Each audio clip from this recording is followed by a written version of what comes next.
With today's very divided country, it makes quite an impression when 500 former military personnel and officials, both Republican and Democrat, can come together. Assumably, that was the goal behind a recent open letter regarding the upcoming presidential election.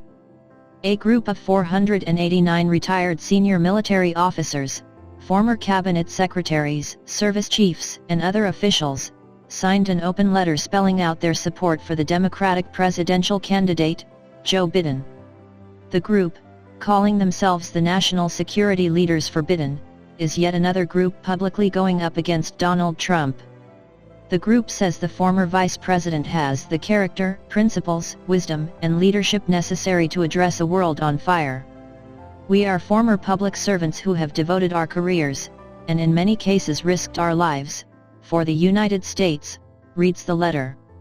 We are generals, admirals, senior non-commissioned officers, ambassadors, and senior civilian national security leaders. We are Republicans and Democrats and independents. We love our country. Unfortunately, we also fear for it, said the respected group.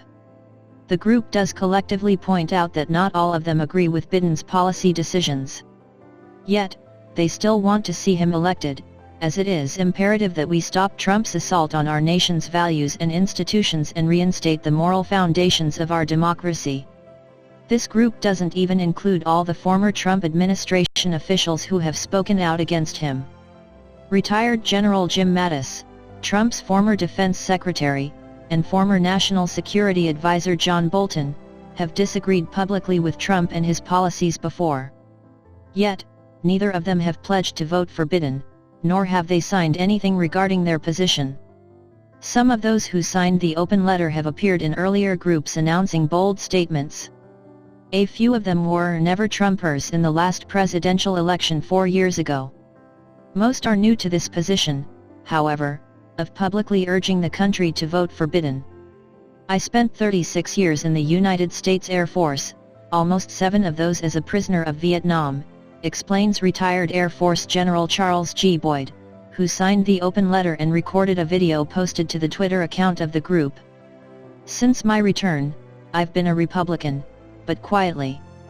I fervently believe that military officers should not be involved in presidential politics, even when retired, explained the former POW, who is the only one to reach the rank of 4 stars. He served as deputy commander of the U.S. European Command. But this year is different. Donald Trump's assault on the rule of law that makes a democracy possible has been so egregious, I've decided to speak out, added Boyd. We need to vote for Joe Biden this year. I'm going to vote for him. I hope you do too. Trump is quick to say he has the support of the military. Though after The Atlantic published a story that quoted him as saying American troops who die in battle are suckers and losers.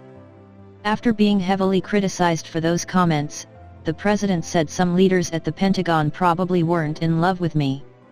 Some, he continued, want to do nothing but fight wars so that all of those wonderful companies that make the bombs and make the planes and make everything else stay happy,